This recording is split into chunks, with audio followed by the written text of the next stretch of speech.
Meus irmãos, a paz do Senhor, sejam bem-vindos para mais uma aula aqui no canal Maná de hoje. Eu sou o pastor Luiz Antônio. Estamos estudando esta revista, terceiro trimestre de 2025, A Igreja em Jerusalém. Hoje nós vamos estudar a aula de número 2, A Igreja de Jerusalém, um modelo a ser seguido.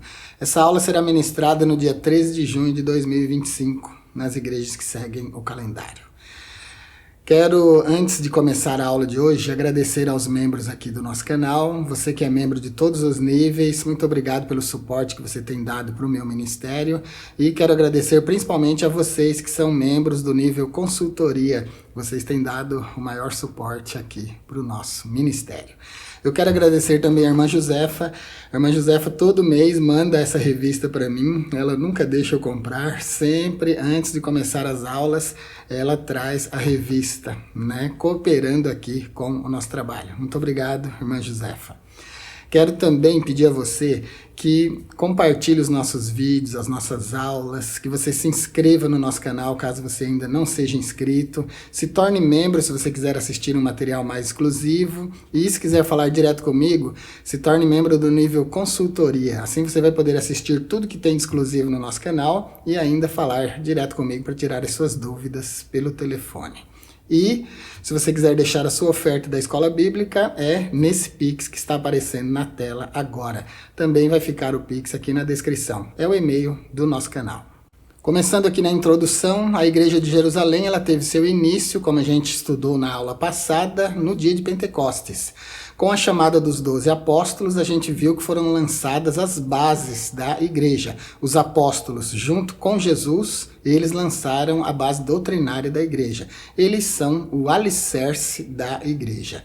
E com a descida do Espírito Santo no dia de Pentecostes, a igreja então foi inaugurada como igreja mesmo, como aquela igreja que vai, como aquela igreja que prega o evangelho, que testemunha, que opera sinais e maravilhas.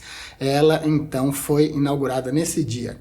Também uma coisa importante a se observar na igreja de Jerusalém, como é o título, tema do nosso trimestre, a igreja é um modelo. A igreja de Jerusalém é um modelo a ser seguido por todas as igrejas. E nós nos esforçamos, não importa de qual denominação você é importante seguir o modelo da igreja de Jerusalém, porque ela é a base, né, da igreja. Essa igreja tinha no seu ministério os 12 apóstolos do Cordeiro.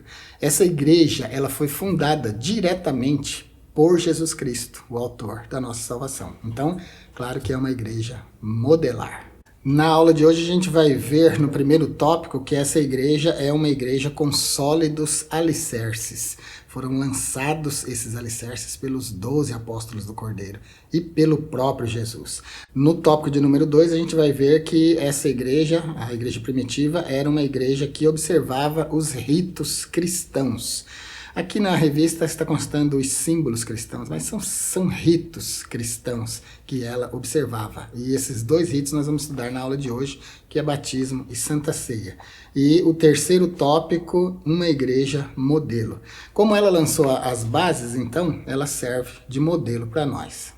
A palavra-chave da aula de hoje é modelo e os objetivos são 3, como sempre: explicar, reconhecer e aplicar. Vamos explicar os fundamentos da igreja de Jerusalém, vamos reconhecer a importância do batismo e da ceia como símbolos, ritos simbólicos essenciais da fé cristã e vamos aplicar os princípios da igreja de Jerusalém à vida da igreja atual, enfatizando a prática espiritual e o acolhimento junto com a adoração. Começando no texto áureo, a gente sempre gasta tempo no texto áureo, né? Hoje aqui a gente vai destacar no texto áureo o termo grego koinonia. Koinonia é a pronúncia para o termo que a gente conhece como koinonia, né? Atos 2,42 está dito: e perseveravam na doutrina dos apóstolos e na comunhão e no partir do pão e nas orações. Temos que destacar aqui a perseverança na doutrina, a comunhão, o partir do pão e as orações. Então, são 4 pontos importantes que o texto áureo destaca para nós. Eu quero começar falando, então, do termo grego koinonia. Eu sempre faço questão de colocar a pronúncia correta aqui, que é para a gente ir aprendendo do jeito certo, né? Já teve muitas palavras gregas que a igreja fala de um jeito que não é o jeito grego certo de se falar e a gente já corrigiu aqui, né? Então, conforme você vai aprendendo, vai passando também para outras pessoas. Quando você for pregar, que você for pronunciar as palavras, pronuncie da maneira correta. Se valer uma explicaçãozinha entre parênteses, essa pronúncia é assim, não é assim, a gente aprendeu assim, mas não é dessa forma, é dessa forma, vale a pena, porque assim a gente vai aprendendo da maneira correta, né? Comunhão, quinônia, do grego, se refere a uma vida em comunidade, a partilha de experiência, de fé, de recursos e de apoio mútuo entre os cristãos.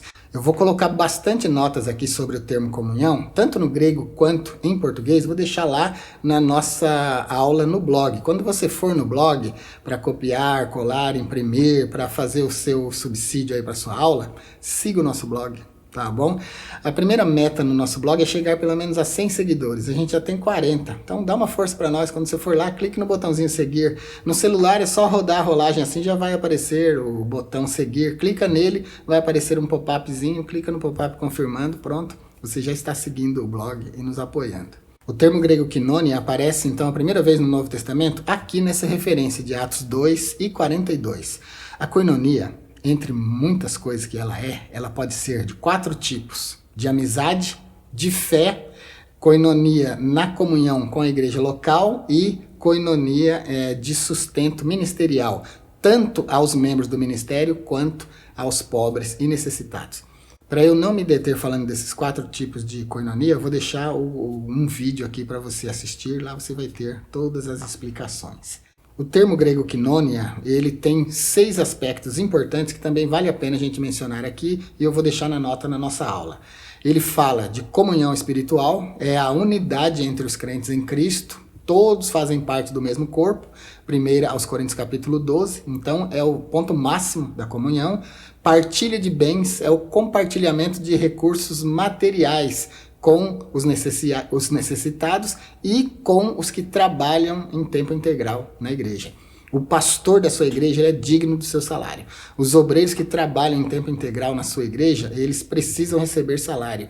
E é através dessa comunhão que nós prestamos com a igreja local a partir dos nossos bens que nós vamos sustentar essa obra. Vamos sustentar os obreiros assalariados, principalmente o nosso pastor, e também os necessitados.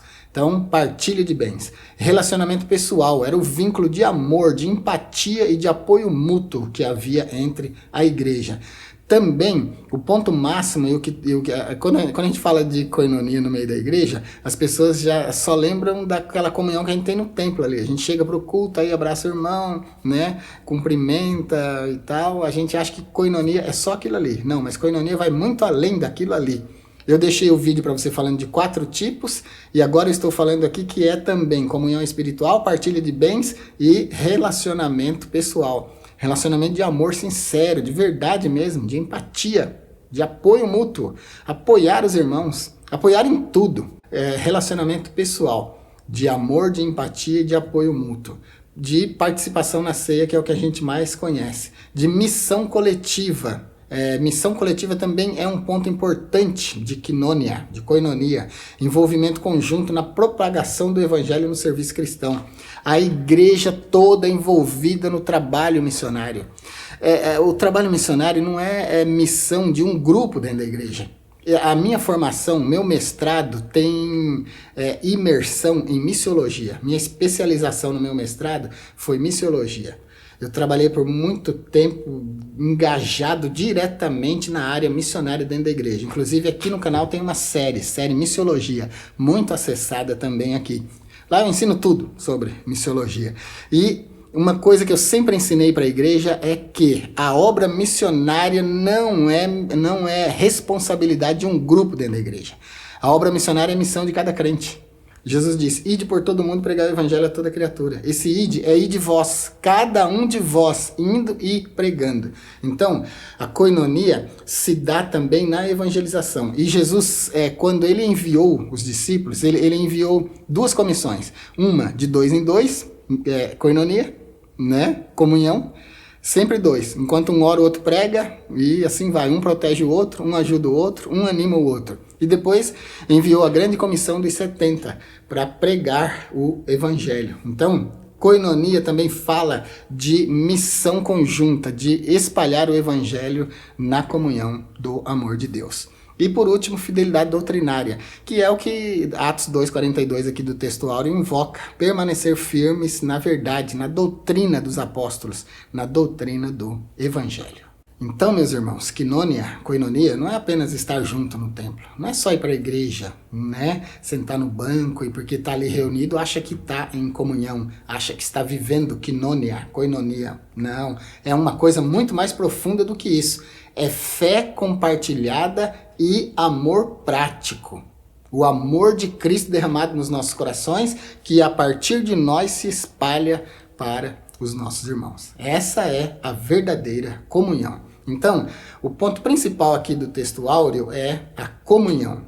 E tem também a perseverança na doutrina, tem o partir do pão. E o partir do pão a gente vai falar num dos itens aqui da aula, mas só especificando para não haver confusão.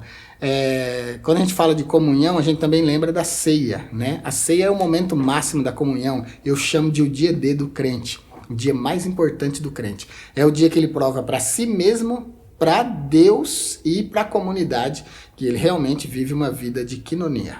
Então, o partir do pão é diferente da comunhão. A gente tem duas palavras ali importantes no texto áureo. Comunhão e partir do pão. Comunhão, então, é a vivência geral da igreja unida em amor, em empatia, em sentimento mútuo. E o partir do pão é uma coisa dentro dessa relação.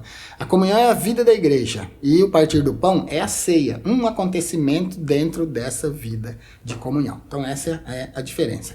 A doutrina dos apóstolos é o ensinamento dos apóstolos. É a palavra que a gente tem ainda hoje aqui.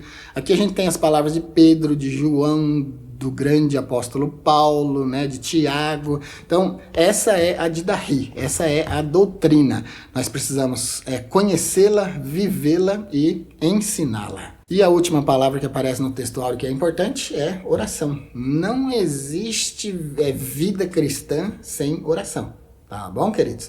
A oração, ela não tem um lugar determinado para acontecer. A oração acontece em espírito. Onde você estiver, Deus está com você. Onde você estiver, você pode dali acessar, buscar Deus e viver a comunhão verdadeira e plena com Deus. Não existe um lugar específico. Jesus falou assim, nem em Jerusalém, nem neste monte adorareis o Pai.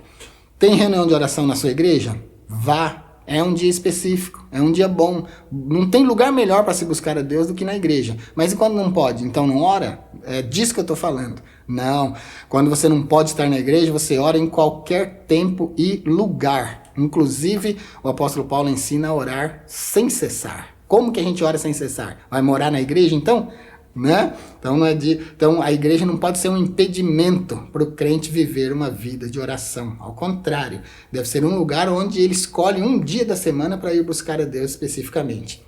Mas você pode orar a partir de qualquer lugar e em todo tempo. A nossa leitura bíblica em classe está em Atos capítulo 2, versículos 37 a 47. São 10 versículos importantes que você deve ler aí na sua classe. Tópico de número 1, uma igreja com sólidos alicerces. Item 1 do tópico 1, uma igreja com fundamento doutrinário. A igreja de Jerusalém era uma igreja doutrinada. Lucas diz o seguinte sobre ela. Antes de ascender aos céus, Jesus deixou mandamentos pelo Espírito Santo aos apóstolos que escolhera. Isso está em Atos 1 e 2. Uma igreja genuinamente cristã, ela reflete a prática dos ensinos dos apóstolos. Queridos, a igreja ela não pode ser apostólica só no nome. Inclusive nós temos denominações que se chamam literalmente igreja apostólica, né? Mas uma igreja apostólica é aquela igreja que segue o ensinamento dos apóstolos. Então, a Assembleia de Deus é apostólica e tantas outras igrejas são igrejas apostólicas, porque seguem os ensinamentos dos apóstolos. Se a nossa doutrina está fundamentada no ensino dos apóstolos, então essa nossa igreja é uma igreja que tem fundamento sólido, tem alicerce sólido. Um dos sentidos mais profundos do termo apóstolo é aquele que lança a base da doutrina. Eu já falei várias vezes aqui, já na aula de hoje já falei no começo, que os apóstolos, junto com Jesus, lançaram a base doutrinária da igreja. O que nós temos aqui na nossa Bíblia são os escritos dos apóstolos, lançando a base doutrinária. Então, uma igreja genuinamente cristã, ela reflete a doutrina dos apóstolos. Atos 2,42, perseveravam na doutrina dos apóstolos. Doutrina do grego, didache. Uma igreja só pode ser considerada realmente cristã, genuinamente cristã, quando ela consegue ensinar, doutrinar os seus membros com a palavra verdadeira, não com costume humano. Esquece aí. Com a verdadeira palavra. Eu não estou falando de costumes humanos, estou falando da verdadeira palavra, da doutrina, do âmago da palavra.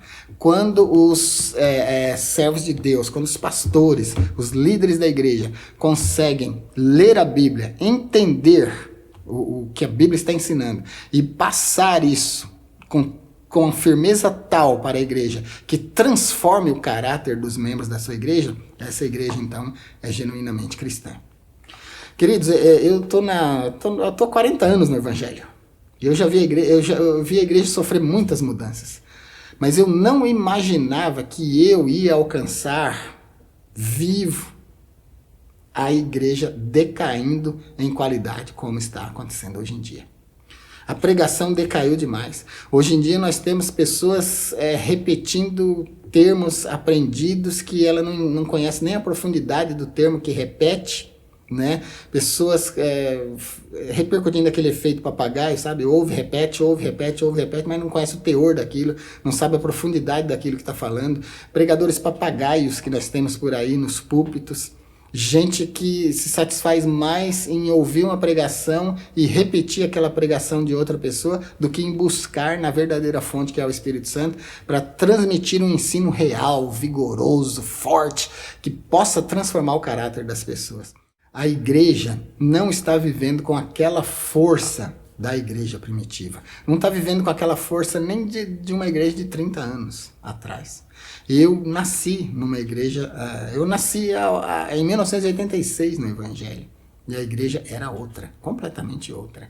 A igreja doutrinava, ensinava, cobrava dos seus membros, né? E isso dava para a igreja um caráter forte. Hoje em dia não. Hoje em dia a maioria dos pastores são só dirigentes de culto. Eles não têm empatia pela própria igreja que eles dirigem. Eles não conhecem os membros. Até porque muitas igrejas administram da maneira errada. Não dá um salário para o pastor trabalhar em tempo integral na igreja, para ele conhecer a sua igreja, dedicar tempo aos seus membros e viver a verdadeira koinonia, que é uma koinonia que gera empatia, amor, interesse pelas pessoas. Né? Então, como é que um pastor que trabalha o dia inteiro, chega em casa correndo, toma banho e vai dirigir um culto, como é que ele vai dirigir uma igreja? Então isso aí não funciona. Pastores precisam ser assalariados. Daí aquela koinonia de contribuição da nossa parte deve existir para bancar o salário dessa pessoa. Mas acontece que as igrejas hoje são muito mais empresas do que igreja, né? São administradas muito mais no estilo de empresa do que de igreja verdadeira. Porque eu acho que se a igreja fosse administrada mais assim no estilo de igreja mesmo, talvez a gente já tivesse alcançado o mundo. Mas, de todas as arrecadações da igreja hoje em dia, menos de 10% é dedicado para missões. Como é que nós vamos alcançar o mundo desse jeito? Então a igreja precisa perseverar na doutrina dos apóstolos. A doutrina dos apóstolos está na Bíblia. O fundamento de qualquer denominação precisa ser a Bíblia Sagrada. Não pode ser aquilo que está na cabeça do fundador. Tem que ser aquilo que está na Bíblia, como base bíblica. Item 2. Perseverava na doutrina dos apóstolos. A expressão diz muito sobre o processo de discipulado da igreja de Jerusalém. Era uma igreja bem doutrinada. Era uma igreja discipulada. A palavra doutrina é a tradução do grego didache, como eu já falei aqui. Que significa ensinar, instruir. Então, queridos, aquelas pregações barulhentas, onde o pregador passa 40 minutos gritando, e pulando de um lugar, de um ponto para outro das escrituras, sem permanecer no tema que propôs, isso não edifica ninguém. Isso não ajuda nada. O que o pregador deveria fazer é ler um versículo, identificar o tema dentro do versículo e pregar aquele tema que está naquele versículo. Se você quiser aprender a pregar com mais profundidade, se você quiser aprender um pouquinho de oratória para te ajudar na sua pregação, aqui no nosso canal, como membro do nosso canal aqui do segundo nível, o Maná Escondido, você vai ter acesso a um curso de oratória completo com 8 aulas. Você vai aprender técnicas extraordinárias que vão te ajudar na comunicação com o povo aí da sua igreja. Não vai te dar espiritualidade. Espiritualidade você busca em Deus. Vai te dar a técnica. Então, se você for membro do segundo nível aqui do nosso canal, você já vai poder assistir esse curso. Se você quiser comprar esse curso, ele está no Hotmart. E o link está aqui na descrição desse vídeo. Tá bom? Isso vai te ajudar bastante. Fora isso, para você aprender a ensinar, instruir, pregar a doutrina, vai na nossa série Teologia aqui. Vai na nossa série Hermenêutica Descomplicada aqui no nosso canal. Tem muita coisa para você aprender aqui. Muitas dicas, tá bom, querido? Sobre oratória, sobre como pregar, como identificar um tema. O nosso canal aqui se dedica a ajudar você a produzir mais e melhor aí na sua congregação. Todo o meu trabalho, todo o meu esforço aqui é para ajudar você no seu ministério. A igreja primitiva aprendeu dos apóstolos que aprenderam de Cristo e ensinaram outros, porque era uma igreja evangelizadora. A tragédia da igreja, a morte anunciada da igreja, é quando ela deixa de ser bíblica, quando ela deixa de perseverar na doutrina dos apóstolos. Os pregadores tradicionais, aqueles que ainda primam pela verdade bíblica, pela doutrina que transforma caráter, eles estão se extinguindo. Essa geração está morrendo. A nova geração não está ligando para isso aí não. Então está muito complicado. É preciso uma renovação espiritual para continuar perseverando na doutrina dos apóstolos. Item 3. Uma igreja relacional e piedosa. A igreja de Jerusalém perseverava na comunhão. Quinônia, que eu já expliquei, né? Vai ficar a nota para você lá com 4 tipos de koinonia. Deixei o vídeo no card e na descrição. 4 tipos de koinonia, onde eu gasto tempo falando só sobre isso. Depois acrescentei mais 6 aspectos sobre esse termo quinônia, koinonia do grego, o que ela expressa. Como é que se vive realmente koinonia? Você realmente vive koinonia na sua vida ou você só vai para a igreja? Porque só ir para a igreja, sentar, e às vezes nem cumprimenta os irmãos na igreja, só entra e sai, isso aí não serve para nada não, irmão. Igreja é lugar de comunhão. Igreja é lugar de viver o amor. Igreja é lugar de expressar caráter transformado. Igreja é lugar de adoração verdadeira. Se você só vai para o culto assistir o culto, você não passa de um legalista. O legalista é aquele que segue os mandamentos ritualisticamente, sem viver o amor da palavra. Então, isso aí não adianta, isso aí não muda a vida de ninguém. Aqui no item 3 vai falar tudo que eu já falei, né? Que eu comentei lá no textuário. Eu falei para vocês que estaria dentro de um item aqui. Uma igreja relacional e piedosa. Esse relacionamento dessa igreja, essa igreja é relacional se ela viver quinônia, se ela viver a koinonia, se ela viver a comunhão. Senão ela não é relacional, né? Queridos, por que as pessoas mudam de igreja muitas vezes? Porque não encontra afinidade na congregação que está. Às vezes a congregação não gera um ambiente gostoso, um ambiente de comunhão. Aí a pessoa sai, vai para outra. Já ouviu falar assim, eu não me sinto bem naquele lugar ali? Porque igreja é isso. Igreja tem que ser um lugar onde a gente se sinta bem. Porque ir para o templo não vai te salvar. Ao contrário, você deve ir para o templo porque você é salvo. Não é ir para ser salvo. Não, templo é um lugar de reunião de salvos. Não é um lugar que já entendeu, né? Então, queridos, a igreja precisa se relacionar, os membros da igreja precisam se relacionar em koinonia. Koinonia de amizade, koinonia na fé, koinonia no espírito, que é a comunhão com a igreja local e com o Deus dessa igreja local, e koinonia no sustento ministerial. Aí eu fiz a pergunta, você vive koinonia ou você só vai para a igreja? Entendeu, né? A gente precisa viver a comunhão na prática. Viver, se importar com os nossos irmãos, nos relacionarmos. Quando foi que você ligou para um irmão? Quando foi a última vez que você ligou, telefonou para um irmão da igreja? Para perguntar se ele está bem ou não está bem, como que está, se está precisando de alguma coisa. Às vezes a igreja falha tanto na koinonia que nem a assistência social socorre os membros. Perseverar na comunhão, então, significa, tem o sentido de se dedicar, de construir relacionamento, de se preocupar com os irmãos. Será que o irmão está bem? Será que está passando alguma necessidade? Faz 15 dias que o irmão não vem para a igreja. Alguém ligou para saber o que está acontecendo? Foi lá fazer uma visitinha para ver o que está acontecendo? Eu acho assim, o irmão faltou um domingo, não precisa ir na casa dele não, é só uma semana. Meu Deus do céu, dá mais um tempinho, né?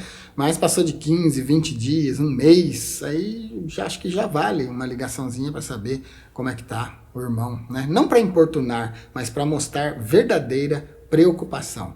Então, koinonia, é um termo traduzido por comunhão.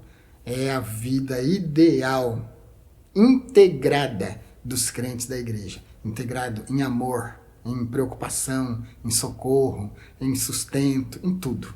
O sentido mais profundo de koinonia, comunhão, é aquele achego, é aquele amor verdadeiro, é aquele amor relacional, uma igreja relacional e piedosa. A igreja relacional é aquela que os membros se abraçam, que os membros se preocupam uns com os outros, que os membros vivem verdadeira amizade. Comunhão, koinonia de amizade. Essa é a verdadeira comunhão. Tem muitas igrejas que têm muito movimento, tem muitos eventos, muitos dias de atividade na igreja, mas nenhuma comunhão verdadeira. Quantos crentes não vão para a igreja só para dar resposta porque é do ministério? Vai obrigado, porque se não for, o pastor presidente vai cobrar, o pastor da igreja vai cobrar e tal. Não é para ser assim. É para fazer com amor, com dedicação. O nosso relacionamento precisa ser verdadeiro. Tá bom, meus queridos? É isso que caracteriza uma igreja relacional e piedosa. E o finalzinho aqui do item 3 vai dizer que a igreja de Jerusalém era uma igreja que orava. A gente tem aqui o exemplo de Pedro e João, os apóstolos que estabeleceram a prática da oração, Atos 6 e 4, e a igreja reunida na casa de Maria, mãe de Marcos, também é um exemplo da igreja que ora. No tópico de número 2, a gente vai ver uma igreja observadora dos ritos, dos símbolos cristãos, batismo e Santa Ceia.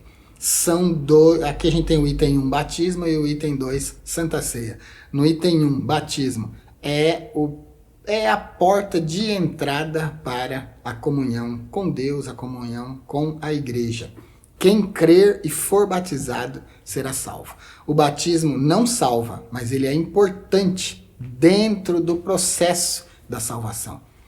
Olha o que a Bíblia diz, quem crer e for batizado será salvo. Até o próprio Jesus se batizou e ele não precisava se batizar.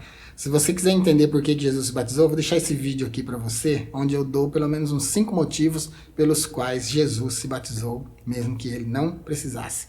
Inclusive, quando ele veio para João para ser batizado, João disse, não, eu é que preciso ser batizado pelo Senhor, e o Senhor vem a mim. Aí ele falou assim, não, João, deixa por enquanto, nos convém cumprir toda a justiça. Então, até Jesus se submeteu à ordenança do batismo para dar exemplo. E, ó, já dei um spoiler do vídeo, hein? Um dos motivos é para dar exemplo.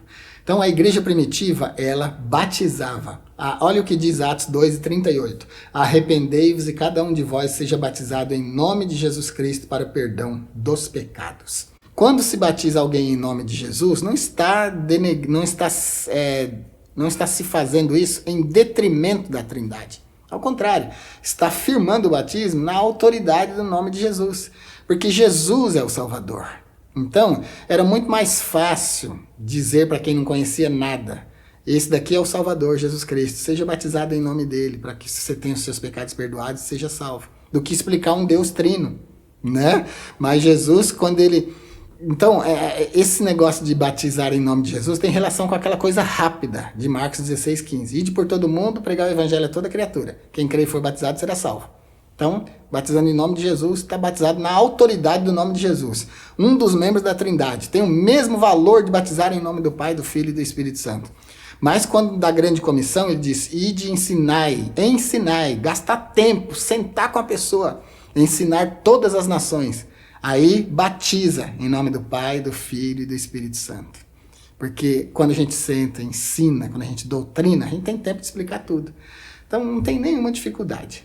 Então a igreja modelo, a igreja de Jerusalém, ela batizava as pessoas que recebiam Jesus como Salvador. Porque o batismo é um símbolo, né? Ele é um símbolo de morte. A pessoa quando aceita Jesus, ela se enquadra naquele versículo que o apóstolo Paulo falou. Já estou morto com Cristo.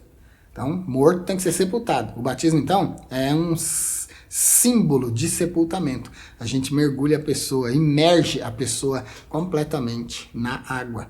E quando é retirada, quando a gente imerge, é um símbolo de sepultamento. Quando retira da água, é um símbolo de renascimento.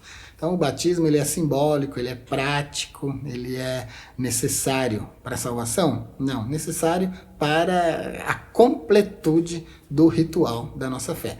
Por que a gente não diz que o batismo é estritamente necessário para a salvação? Porque se a pessoa crer em Jesus e não tiver tempo de ser batizado, se ela morrer antes de ser batizada, o batismo não vai impedir a salvação dela. Lembra daquele ladrão na cruz que estava ao lado de Jesus? Jesus disse para ele assim, ó, ainda hoje você vai estar comigo no paraíso. Ou seja, estava concedendo salvação para ele que se arrependeu ali, mas ele não foi batizado. Né? Já o eunuco, para quem Filipe pregou, ele falou assim, olha aí a água, que impede que eu seja batizado? Aí Filipe falou para ele, nada impede, desde que você creia de todo o coração. Então a base para o batismo é a crença. Creu em Jesus, se arrependeu, está pronto para ser batizado. Olha lá, ó. Arrependei-vos e cada um de vós seja batizado em nome de Jesus Cristo, para perdão de pecados. Aí na sua classe, com certeza, você vai ter muitas perguntas quando você chegar nesse item aqui do batismo, né? E eu é que não vou complicar aqui na nossa aula, porque aqui é a internet, né? Aqui tem que ser objetivo. Mas o batismo não tem ligação direta com a Santa Ceia, tá bom? O batismo, a pessoa não precisa fazer cursinho nenhum para ser batizado, ela não precisa de passar por 12 meses de instrução para ser batizada, ela só precisa entender que Jesus Cristo é o Salvador, entendendo que Jesus é o Salvador, se arrependendo, acreditando nele, já pode ser batizado. As igrejas normalmente têm um programa de batismo, né? Às vezes batiza de 3 em 3 meses, faz batismo de 6 em 6 meses, depende do tamanho da igreja, do movimento evangelizador da igreja. Então, a gente sempre tem tempo para instrução. Aí tem aquele departamento, né? O departamento de instrução de novo convertido dentro das igrejas, que faz... que ensina sobre as doutrinas básicas da igreja. Isso é muito bom, mas isso não pode ser impedimento para uma pessoa ser batizada. Por exemplo, e se no dia do batismo você fez o apelo lá, a pessoa aceitou Jesus e quer ser batizada ali na hora, você não vai batizar porque ela tem que passar por um curso? Não, batiza a pessoa. O batismo é a prova pública da fé íntima da pessoa. Pode batizar sem problema nenhum. Se ela aceitou Jesus de todo o coração, depois ela vai entender todos os processos e vai se enquadrar neles. Porque a conversão é uma coisa extraordinária. O eunuco ouviu o evangelho ali a primeira vez pela boca de Filipe e falou, eu quero ser batizado. Filipe falou, se você acreditou, vou te batizar. E batizou e ele foi embora. Imagina, meus irmãos. Né? Não era certo ele ficar mais ali 1 ano, 2 anos ali aprendendo com Filipe, com a igreja de Jerusalém, para depois ele ir para a Etiópia? Mas não, aceitou Jesus, pegou aquelas informações que Filipe deu, acreditou, foi batizado e foi embora. Com certeza ele iniciou uma comunidade lá, porque quem realmente se converte, aceita Jesus, não fica com a boca calada, vai falar do amor de Deus, vai falar de Jesus. Então com certeza lá se iniciou uma igreja. E olha só, completamente distante e desligada, né, fisicamente da igreja de Jerusalém. A igreja modelo, a igreja de Jerusalém, então, praticava o batismo. O batismo é um ato importante, precisa ser seguido por todas as igrejas, em todos os tempos, como modelo.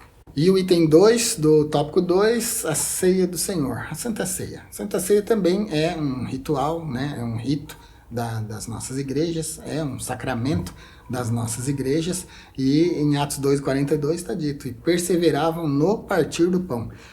Então, koinonia, é a vivência geral da igreja em amor, em empatia e em acolhimento.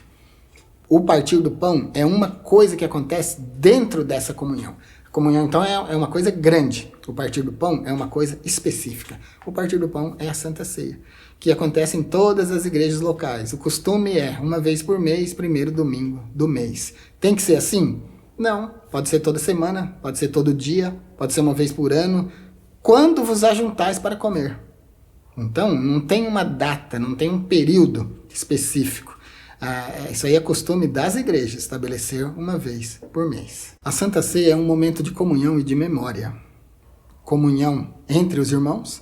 Essa comunhão se dá no sentido horizontal, nós com os nossos irmãos, cada crente em comunhão com o seu irmão, com a liderança da igreja, e se dá também no sentido vertical, principalmente no sentido vertical, nós, cada um de nós em comunhão com Deus, em comunhão com Jesus, em comunhão com o Espírito Santo. Na igreja primitiva, não era um pedacinho de pão e um copinho pequenininho de vinho ou de suco de uva, como é hoje. Hoje realmente é muito simbólico mesmo, né? Mas na igreja primitiva era um almoço mesmo, ou um jantar. Era uma festa onde as pessoas se alimentavam, onde elas comiam. Qual que é o âmago da Santa Ceia? Qual que é o sentido mais importante da Santa Ceia? É a memória. Jesus disse assim, fazei isso todas as vezes que beberdes e comerdes em memória de mim, lembrando de mim. Quando Jesus pega pão e vinho para celebrar a última Páscoa lá com os apóstolos, ele pega pão e vinho para simbolizar o seu corpo e o seu sangue, porque ele estava ali cumprindo aquele ritual da Páscoa antiga. Ele estava dizendo que ele era aquele Cordeiro Pascal. Vou deixar um vídeo aqui para você assistir, onde eu explico a Páscoa na perspectiva cristã, pagã e judaica. Você vai entender muito bem. Então Jesus estava se colocando ali como o Cordeiro Pascal. Então ele usa o pão para simbolizar seu corpo e o vinho para simbolizar seu sangue que estava sendo derramado.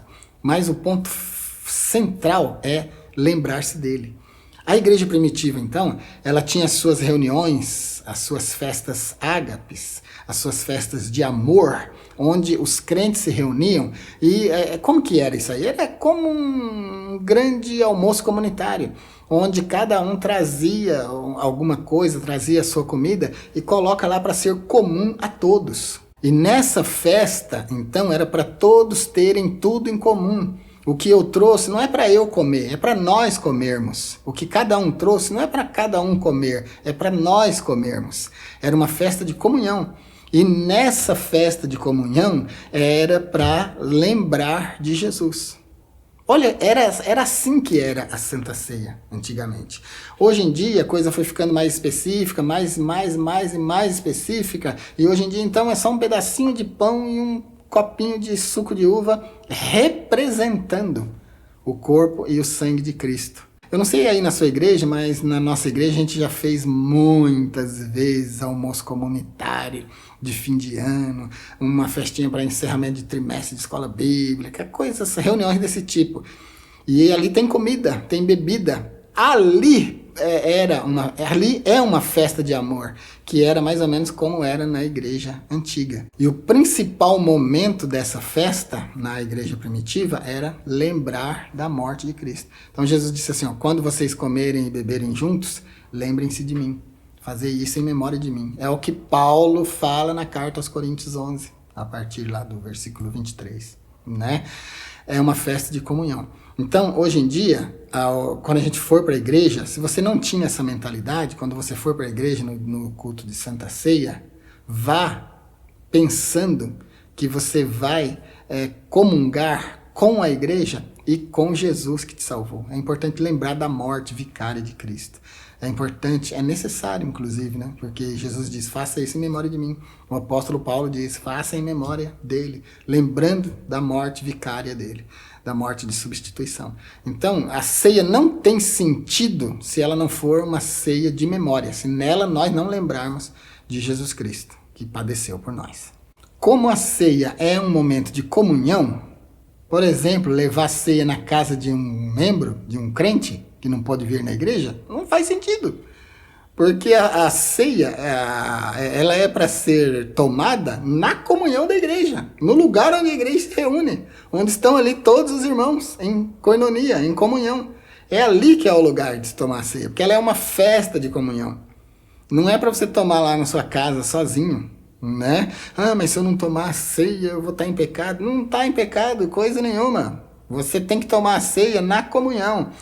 Olha, querido, se você está em comunhão com Deus, com a Trindade, com Jesus Cristo, que é o seu Salvador, você está salvo. Não se preocupe. A ceia é uma ordenança para caracterizar a vida de amor da igreja. E perseveravam na comunhão, vida de amor, vida de comunidade. Todos os crentes reunidos tendo uma vida em comum, fé em comum, amor em comum, empatia em comum. Tá bom? Isso é a vida de comunhão. Mas a ceia não vai salvar você. Você toma a ceia não é para se salvar. Você toma a ceia porque você é salvo.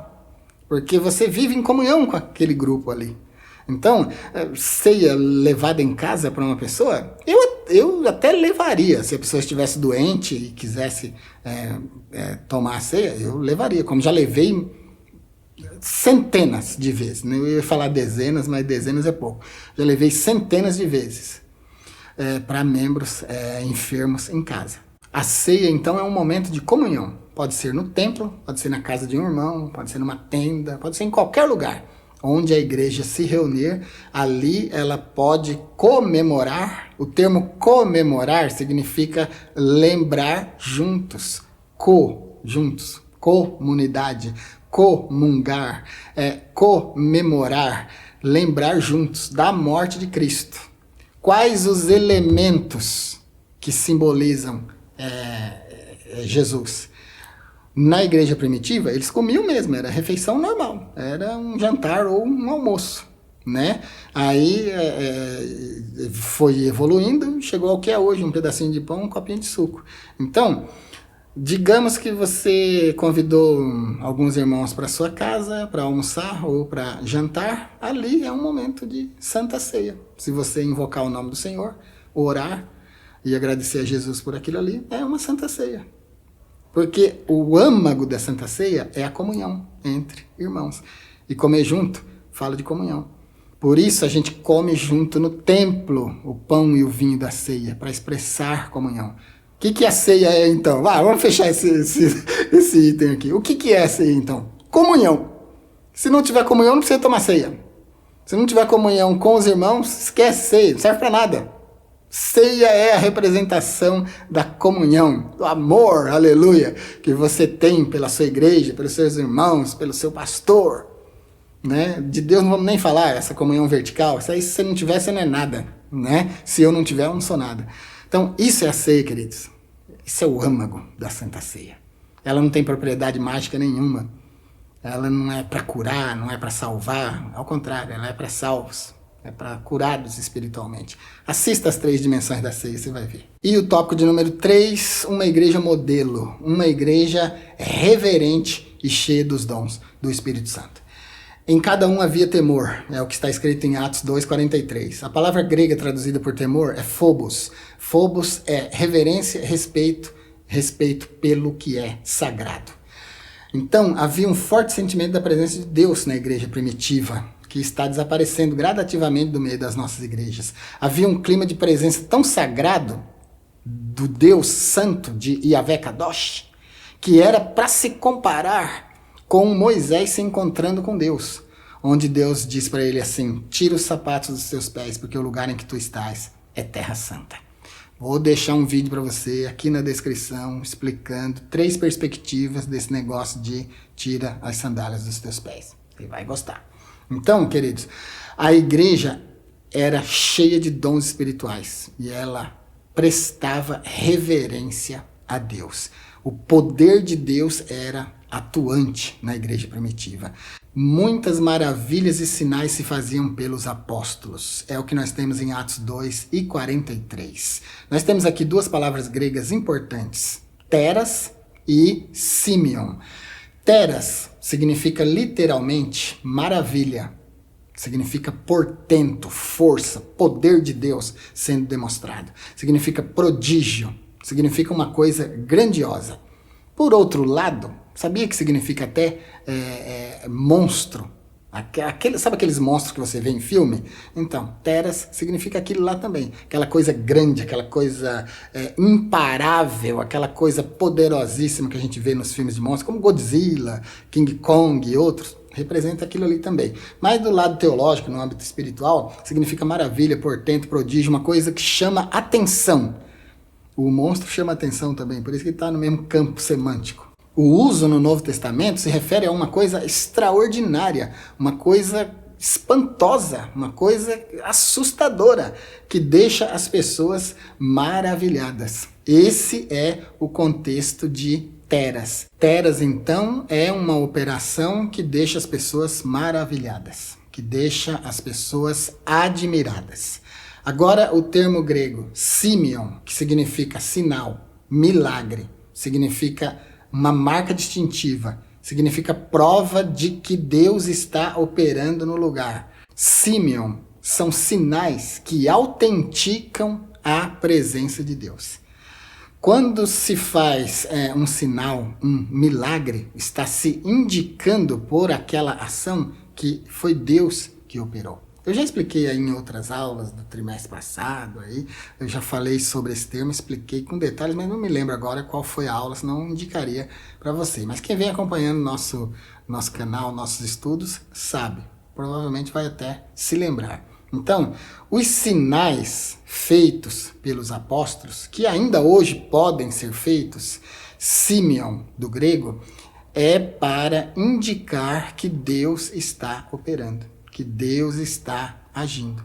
Então é um sinal poderoso que chama atenção. Uma cura milagrosa, a ressurreição de um morto, né? Cura de doenças incuráveis, são sinais, são Simeon do grego, que apontam para uma ação de Deus.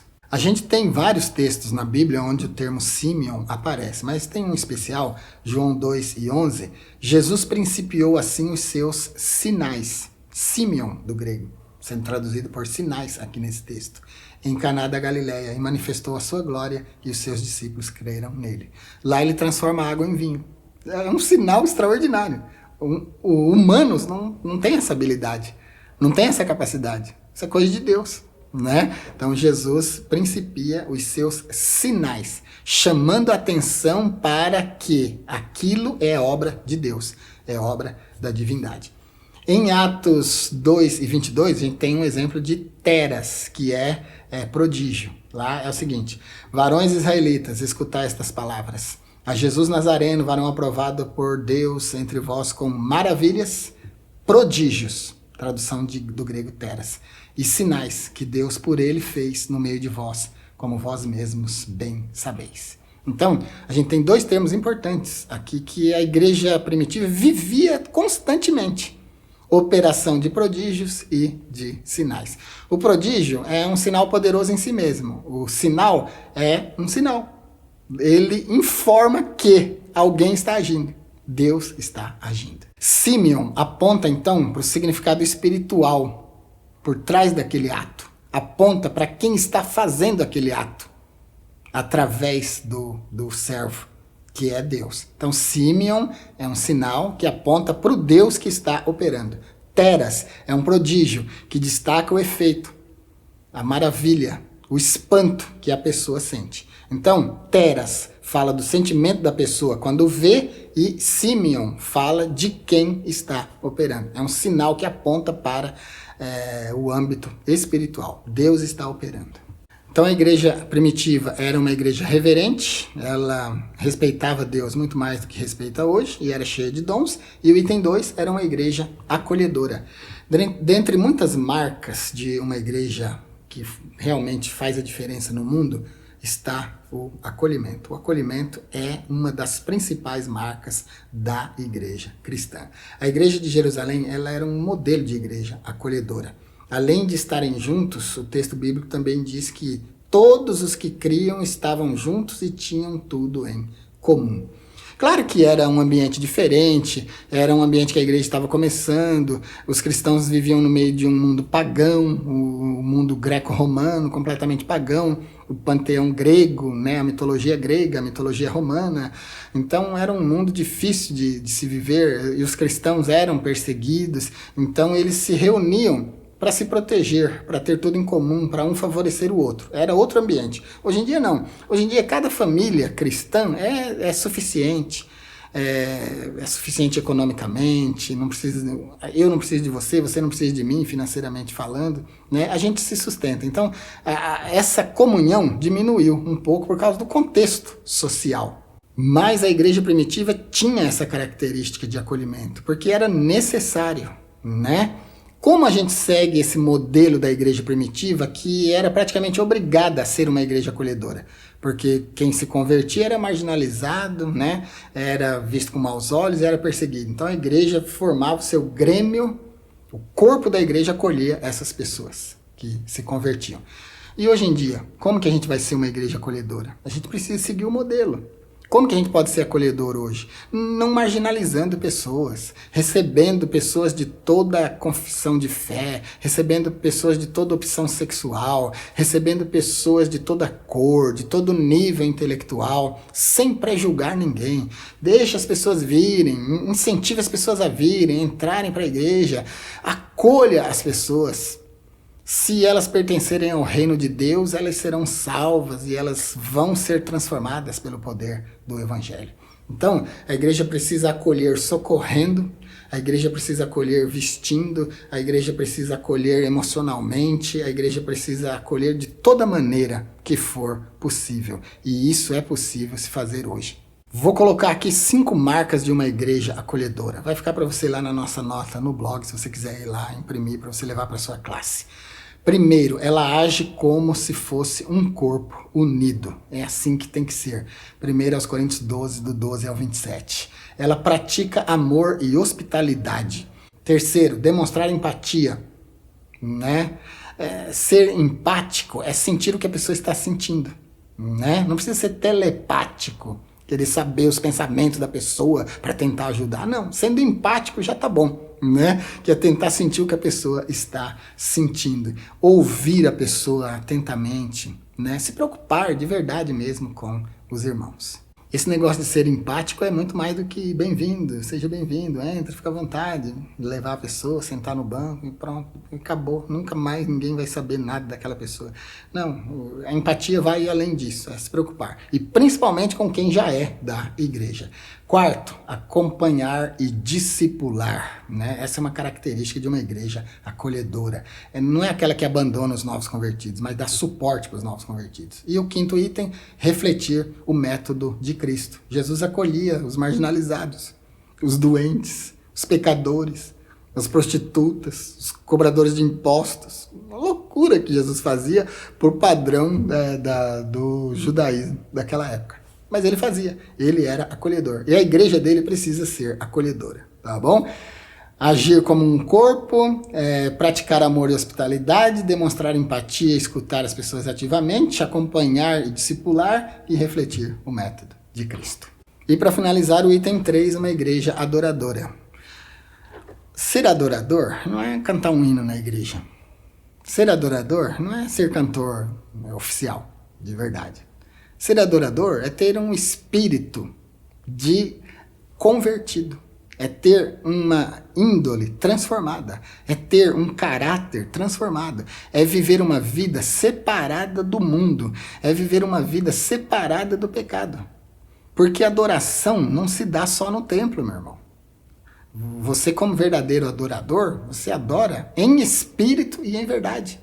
Foi o que Jesus falou. Adorar em espírito significa adorar fora do corpo, não dependendo das coisas físicas. Se não tem um microfone bom, não dá para cantar. Se não tem músicos bons, instrumentos bons para tocar, não dá para cantar. Isso aí não é adorador, não. Isso aí é o que eu acho que é artista, isso aí que chama, né? Não, verdadeiro adorador é aquele que louva da sua intimidade o nome de Deus, é aquele que adora a Deus, né? Hoje nas igrejas tem muita gente que canta, mas que adora mesmo, que louva mesmo a Deus, é poucas, né? Inclusive os hinos, hoje em dia, a gente tem que escolher muito para achar um hino de adoração, porque tem muita música, agora hino de adoração mesmo, estão ficando extintos, né? No meio da igreja.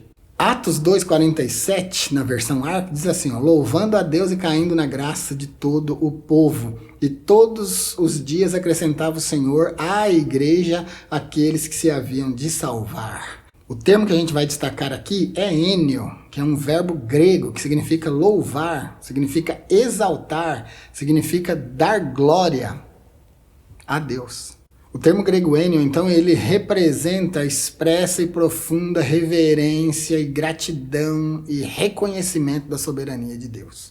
É uma adoração que se dá no Espírito mesmo. Vou deixar um vídeo aqui na descrição para você explicando a adoração no conceito grego e hebraico. 3 lugares onde o termo ênio vai aparecer na Bíblia. Lucas 2, versículos 13 e 14, onde os anjos louvam a Deus pelo nascimento de Jesus. O termo que aparece ali é ênio.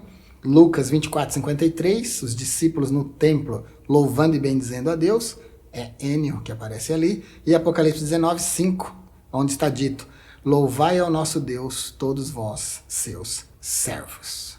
E para concluir, eu escrevi 3 pontos principais que resumem a lição de hoje. Vou deixar também na nossa nota lá na aula. Se você gostar, quiser levar para sua classe para encerrar assim, você vai encerrar bem também. 3 pontos. Primeiro, a igreja primitiva nos inspira pela sua essência e pela sua perfeição no seu comportamento diante de Deus. Ela enfrentava dificuldades, tanto interna quanto externa, mas ela se manteve na oração, na comunhão e no serviço comunitário. Segunda coisa, nós somos chamados a refletir esses mesmos princípios que nortearam a igreja primitiva, somos chamados a repeti-los hoje, vivendo com simplicidade, generosidade, amor fraternal e centrados na palavra, na doutrina dos apóstolos. E por último, em terceiro lugar aqui, que nós sejamos uma igreja que aprende com o passado, que aprende com a igreja primitiva, para que nós possamos viver bem, refletindo hoje, na nossa vida e nas nossas igrejas locais, o que a igreja primitiva vivia. É isso por hoje, então. Espero ter acrescentado ao seu conhecimento com a aula de hoje. Se você gostou da nossa aula, querido, nos ajude se inscrevendo. Estamos numa campanha para chegar em 100 mil inscritos. Só vou conseguir se vocês me ajudarem. Compartilhe no Facebook, no Instagram, no WhatsApp as nossas aulas. Envie para os irmãos para que a gente possa conseguir mais inscritos e bater a nossa meta de 100 mil inscritos aqui. Se você for no blog pegar as notas, siga o nosso blog, tá bom? Aqui no canal a gente quer 100 mil inscritos. Lá no blog a nossa meta inicial é pelo menos 100 seguidores. A gente já tem 40. Nos ajude, dê um clique lá para nos ajudar. Se você já é inscrito e quiser nos ajudar ainda mais diretamente, se torne membro do nosso canal. Para os membros a gente tem vídeos, aulas e cursos exclusivos. E como membro consultoria, você vai poder falar diretamente comigo e tirar as suas dúvidas. E se quiser deixar um apoio financeiro para o nosso trabalho aqui, é esse Pix que está aparecendo agora na tela. Na próxima aula nós vamos estudar uma igreja fiel à pregação do Evangelho. Até a nossa próxima aula.